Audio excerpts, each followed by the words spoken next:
Thank you for listening to the Because and Effect podcast. My name is Nolan Bicknell, and I'm now joined via Zoom by Monika Pichor. She is the Butterfly Cub Coordinator at Ka Ni Kanichihk Incorporated, which is an organization here in Winnipeg that's just doing amazing work. Monika, thank you for being on the show. Thanks for having me. I'm so excited to be able to share what we do at Ka Ni Kanichihk and at Butterfly Club. Well, it's great to meet you. You mentioned before we started recording that you've been with Ka Ni Kanichihk for about 5 months now. Maybe just talk about what it was like coming into an organization like this in the middle of a pandemic and how that sort of, played out for you and what you've been up to for the past 5 months.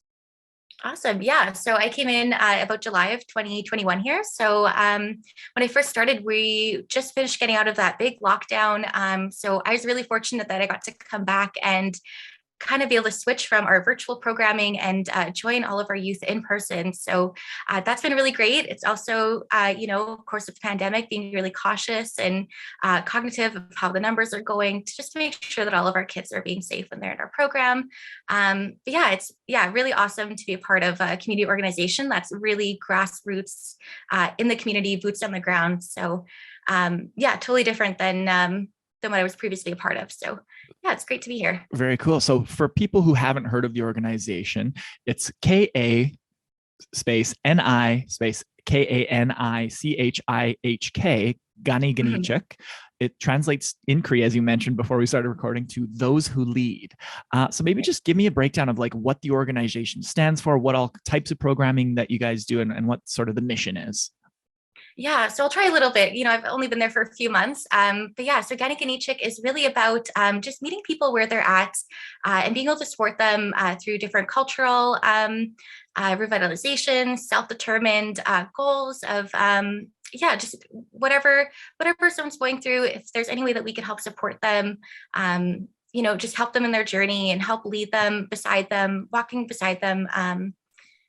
That's kind of the goal. Perusing the website, it seemed as though there wasn't an issue or like an approach that they wouldn't be able to try, right? Like a full holistic, whatever the issue or problem or situation someone might be in, they really want to meet you there and try to work with you to kind of go through that. So like, how important is it to have that holistic approach and not just like, we only do, financing help, or we only do job search, we do everything. Like that's got to be kind of a double-edged sword in that you can help a lot of people, but also you have to be an expert in everything almost, right? When someone has any sort of, issue that they need help with. So like, what's that like for you guys?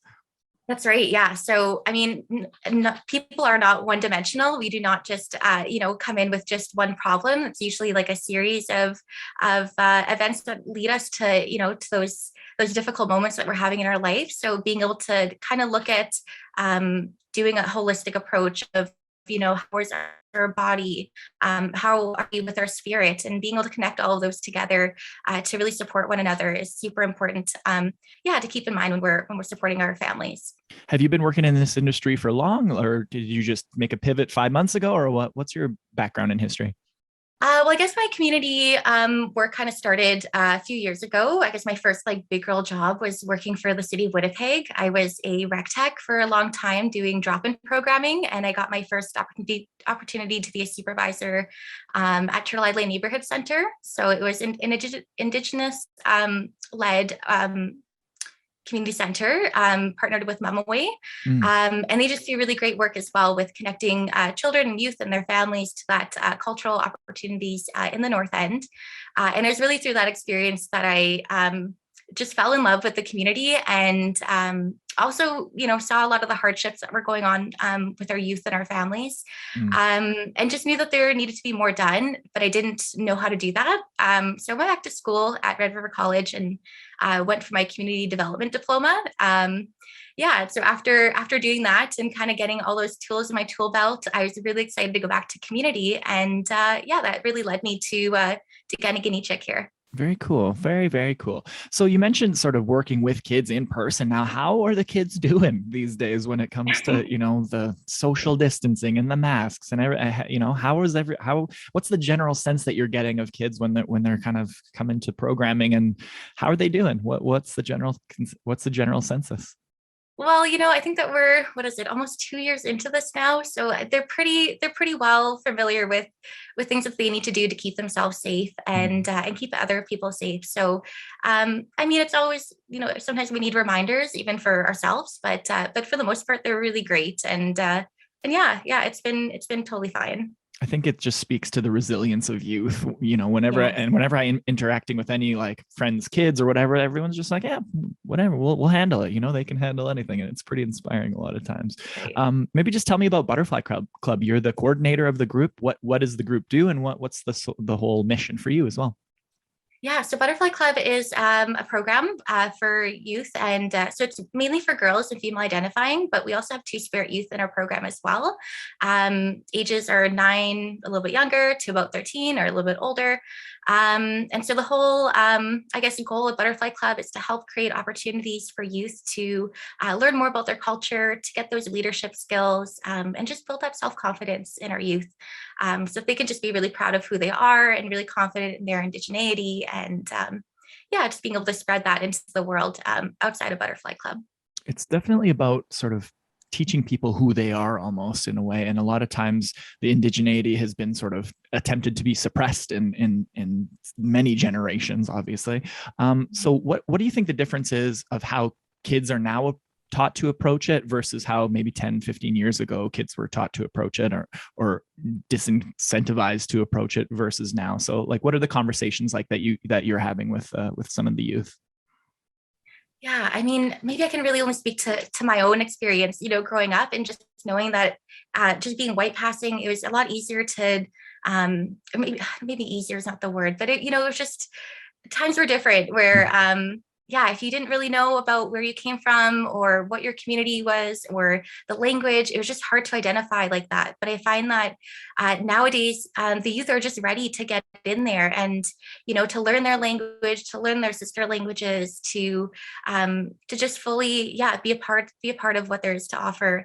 And we have really great advocates and elders and knowledge keepers in the community that are just so willing to share that Mm. information and their gifts with our youth. So it's just been a blessing to be able to have yeah, to have that experience and That's opportunity for youth. that's so important. I've been blessed and honored to speak with a lot of different elders, and it's just you really walk away. They have a way of just teaching you without you even knowing that you're being taught something, if that makes sense. Yes. And it's pretty incredible. But when the conversation sort of um, was really thrown into mainstream conversation throughout the pandemic, and all the bodies that were found and everything like that, like, has there been sort of a more difficult conversation that's been happening, or has that's always happened around your work? Or like when you just talk about the big picture and how the average Joe is now way more aware of Indigenous the situation nationally that's happening, like what is how has your organization approached those difficult conversations? Yeah, I think that's a really good point. There's been a lot of truth shedding, throughout the pandemic here, and just a lot of stuff coming to light that I think as Indigenous people, like we've known about a lot of these things for so long. So to finally see it become more mainstream and more common knowledge, it's really sad that it had to come out this way, but it's been a blessing as well that people are willing to learn and to get educated. So I feel that it's just more of like yeah, more like common knowledge, and that's really great to see. There's still a lot of like maybe misconceptions about I guess more like the after effects. We all Mm, can feel to feel that pain of a child maybe not making it home from residential school, but some people might still lack the empathy to see those children that have grown up and have not been able to have an opportunity to heal from a lot of those traumas. So I think maybe just bringing to light kind of how those systems have really affected people now, and what we need to do to help yeah, to help kind of bridge that gap. mm-hmm. Yeah, and I think too, the general knowledge about how to approach people who have gone through trauma and trauma informed care and harm reduction and all this stuff didn't really exist 15 years 20 years ago, right? So how has your work changed? Or I guess you've only been there for 5 months, but I mean, just now that we know so much more about mental health and everything that's sort of holistically how a human exists. How do you think that's changed versus even 20 years ago when that wasn't even a conversation about mental health or trauma or all of these things? And now we kind of have the context and we have the education about around it. So like, what is that part of your work like? Yeah, I'm not sure if it's really changed. I feel like this has been something that again, like Indigenous people have known that healing really comes from ceremony and comes from culture and connecting to each other and yeah, just being able to relate to each other. So yeah, maybe just relating that, like those mental health, especially during COVID, back to culture and coming back to ceremony, and how having opportunities like that are just so important and so crucial. And language is harm reduction and ceremony is harm reduction. And yeah, so just the more opportunities that we can have for that, the better, the more healing that we can have. I love that. Language is harm reduction. Ceremony is harm reduction. I've never heard it put like that, but I think that's very beautiful. Well said.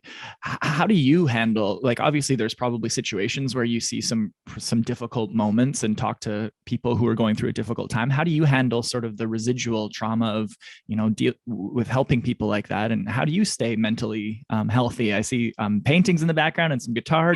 Are you an artist? What do you do to stay positive?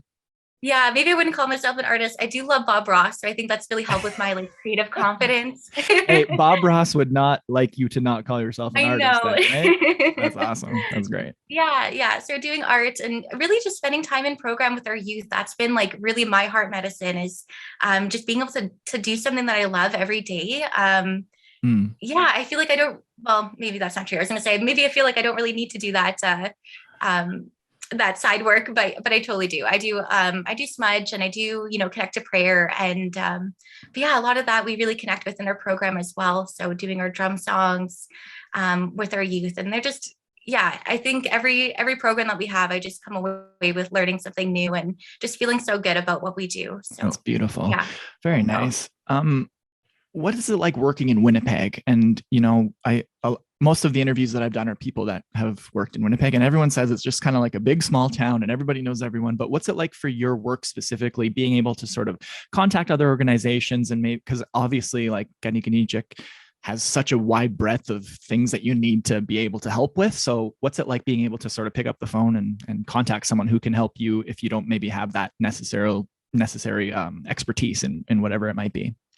Yeah, I think it's been really great. There's so much supports out there, and I feel like everyone just works really well together because we all have a common goal in the mind, to help community. So, yeah, exactly. If it's another organization we need to reach out to because we're at capacity, we definitely don't want people to fall through the cracks. So, yeah, being able to have that strong support system and that community network is really important. And I think that's really strong here in Winnipeg.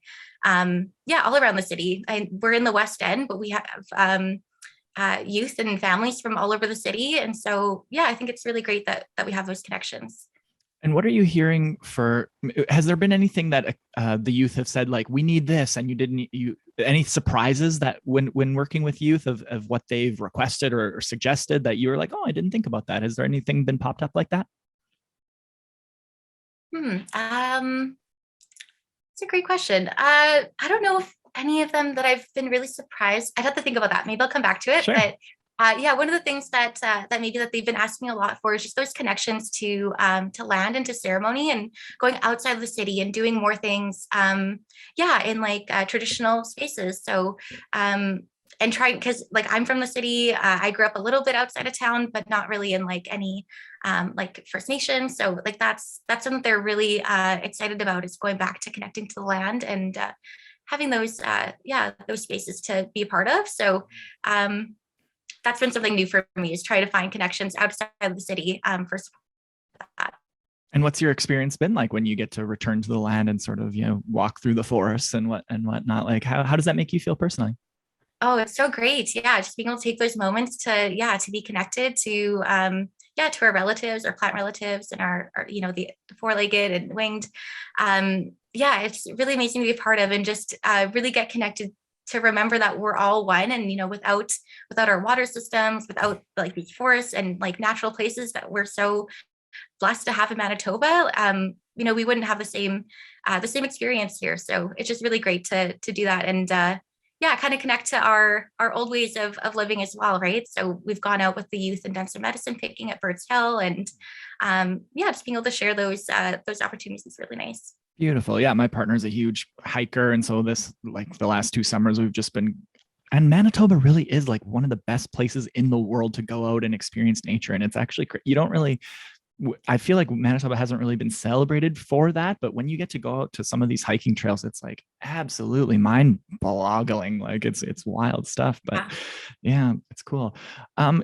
Mentorship seems to be a big part of the organization at Ka Ni Kanichihk. And have you given much thought about, like, you are essentially a mentor to a lot of these youth, and like what that dynamic is like, and how that goes, and what mentorship means to you? Yeah, I definitely feel that in our organization. I don't know, like to feel like I'm a mentor, like I don't know how I feel about that, because I feel like I'm learning so much from these youth and from the facilitator, Sierra, that helps run the program. Mm. That sometimes I feel like I hope I'm giving back as much as I'm getting from this, because they really do give us a lot. So yeah, sorry, I don't know if that answered your question. It does. It does, and it just shows how your beautiful humility. So I mean, I love that, because obviously you're a mentor, but to just think that you're also still learning, and as we all are, right? But that's a very nice answer. No, I appreciate that.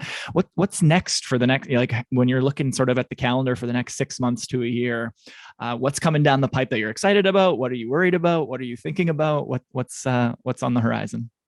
Yeah, so we're doing a lot of really cool projects right now with Butterfly Club. So one of them is a partnership that we have with the Manitoba Indigenous Culture and Education Center, where we have a Cree Ojibwe language class.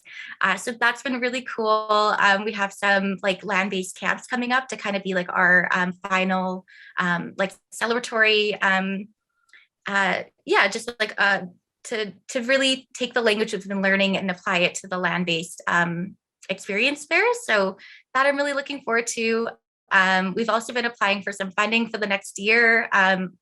So yeah, thinking about some future projects. Nothing's been confirmed yet, but we have some really great ideas for being able to share some projects that we worked on previously, and being able to help other organizations kind of use those resources that we've created or are going to create to kind of utilize in their programming.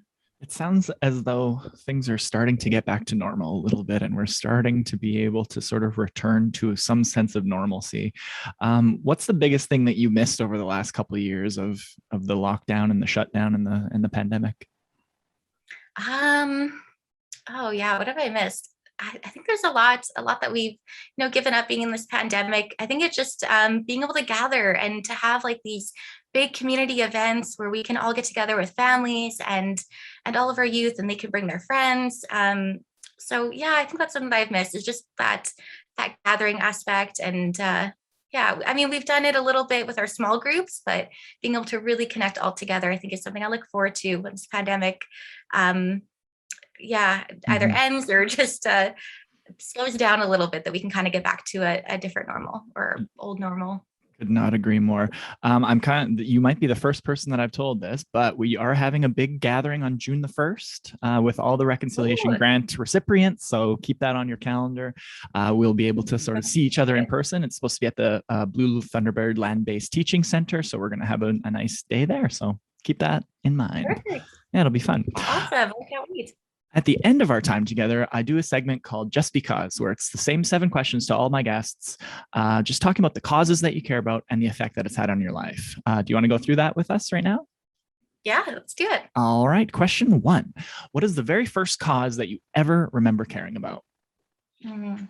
The first cause I remember caring about would probably be my time at Turlila Neighborhood Center, and just getting familiar with the youth, and yeah, just getting so close to them and their families, and hearing about some of the issues that they might have had with um, yeah, maybe lack of like food security, or struggles with housing. And so, and seeing our youth kind of age up a little bit, and yeah, some of the struggles that they've had. So that's really where, yeah, where the first cause that I really felt like I need to do something about this. And I feel like I have the power to do it. I just don't know how. And so, yeah, Red River College is really, Nice. really monumental with helping with that. I'm a Red River College alum as well for creative communications.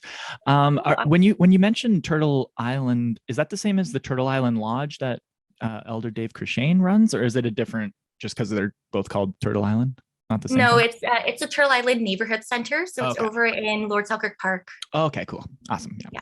Awesome. Question 2, if money and politics and logistics was no issue at all, you could just snap your fingers and something would happen in support of your current cause, what would you do? I think it would just be to, ensure that every person that wants to reconnect with their culture, and to learn those teachings and to, be connected with elders would have the opportunity to do that. I feel like there's a lot of barriers still to get everyone, on that journey. So if there's anything that we could have done or what we could do to make that happen, that's what I want to do. What are some of the biggest barriers that you're seeing sort of on a day-to-day basis that you wish you could just be like, hey, we knew, like, is it transportation? Is it just time? What are the barriers? I think it's just that there's such a huge demand. Like even Butterfly Club, we've opened our doors for as many. I think we have 30 to 35 that are currently registered, and we have about 5 to 10 on our wait list. And so if we could just get all of them in, of course, COVID restrictions not being a thing anymore, and being able to have anyone that just is looking for that opportunity to be a part of it. It's just that there's so much demand and not enough Butterfly Clubs to go around. For sure. Well, it's beautiful work that you're doing. And thank you so much. Question 3, what's the biggest misunderstanding or biggest stigma about the cause? Yeah, maybe I kind of mentioned this earlier, but just maybe that lack of empathy of, for our relatives that haven't had that chance to heal yet. So, it might show up in different ways, like addiction or other kind of, self-harmful ways, but just being, I don't know, maybe more understanding and patient, and just knowing that everyone's going to go through their journey, and that we all just deserve to be loved and supported no matter, what we're going through. Yeah, you never know what someone's been through or is currently going through. So it's odd that people are so quick to judge when they don't know any of the context or the history, right? It's just a bizarre way to approach people. But yeah, great answer. Thank you. Question 4, what's a recent victory, either personally or professionally, that you can share with us? Oh, okay. Yeah, we have this really, it's really special because when I first started Butterfly Club, we have all these objectives of different goals that we're trying to meet by the end of the year. So I was really expecting not to see a lot of growth until like probably a couple months down the road. But we, beginning of September, we did a survey with our youth to kind of just see where they're at, get a baseline of, different things that we'll be working on. And we did the survey a couple weeks later because some youth weren't able to do the survey that day. And we had this one youth that it was their first day in program when they did the first survey. And our first question is, how safe do you feel in program? And they rated it pretty low. That's kind of understandable. Being in a new program, you don't know who anyone is or who these people are that, you're hanging out with for a couple hours. But the next week when they redid this, the survey, they rated us like a 4 or 5 for their safety. And they kind of made a mention about like, thank you for respecting my pronouns. And I just feel like I can be who I want to be when I'm at Butterfly Club. And it just really touched our hearts that, it was just like a small thing of just asking who they are. And like just allowing them to be who they want to be when they come into Butterfly Club, they're ready to share with the full world yet. So that was a big the last sentence there your internet cut off for that last sentence. What is the last thing you said? Okay, retract my memory here. So just respecting their pronouns and just how important that was. For them to feel safe in our program. And, maybe that's not something that they can share out in the real world yet, or like the world outside of Butterfly Club, but just to know that when they come in our doors that, it's a place that we're going to respect who they are. Just to have a little home base of people you can trust and feel the love from. That's so huge. Has there been, you've only been there for 5 months, but have you seen, I know a lot of times when kids are mentored or youth are mentored, then they grow up a little bit and become they get involved with the programs as well. Have you seen any of that turnover or any of that sort of cycle happen? Yeah, we actually have, there's quite a few Butterfly Club participants that have been there for a few years, and now we see their siblings coming in. So it's really cool to see the older sisters or the older siblings with their younger siblings and mentoring them like in the moment. And you can just see the maturity and the confidence and just like this, just the really great humans that these older youth are, and the younger youth are really great too. But just how they're able to share and to teach with their younger siblings and the other younger folks at Butterfly Club, to share those teachings that they've already received, and to help us out. It's just been really great, to see that growth. That's so beautiful. It's just all about potential and not stifling it, right? Like just allowing people to reach their potential and not slowing that down in any way. Great answer. Thank you. Question 5, what's the best piece of advice that you've ever been given? The best advice that I've been given, I think it was, and this is also going back to my time in a social innovation class, and it was just to be curious, just to not, just not assume that, sometimes we see things in the world and we think like how could this ever happen? But then just to kind of sit there and be curious and to ask questions and to try and find the truth and try and find those answers and not be so quick to judge. Truth is such an important part of, all of our work right now and just sort of Canada's work on the path to reconciliation. But yeah, that's beautifully said. I love that answer. Thank you. Question 6, what advice would you give your 10-year-old self if you could go back in time and talk to her?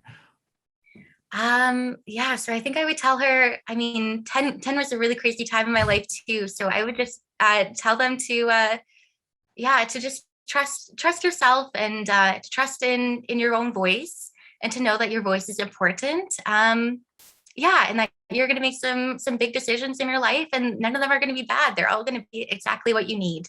So just trust in yourself. Trust your gut. That's so important for kids to get that confidence. Yeah, no, beautifully said.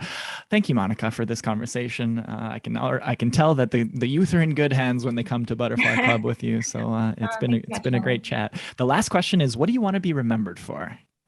I think what I want to be remembered for, I think that goes back to, I don't know if I shared this earlier, but my spirit name is Kanichihk, which is warrior woman. So I think I want to be remembered as a fighter, as someone that just advocates for people's needs and to, just fight for the good of people and to, just to be that person that's fighting, fighting the good fight. That's a powerful name to live up to. I love it. That's very badass. Yeah. Very cool. Monika, thank you so much for being on the podcast. Monika Pichor is the Butterfly Club Coordinator at Ka Ni Kanichihk. Is there anything else that you'd like to tell us about Ka Ni Kanichihk? It's kanikanichihk.ca. Again, I can spell it KANIKANICHIHK.ca. Anything else you'd like to tell us about the organization or what's coming up?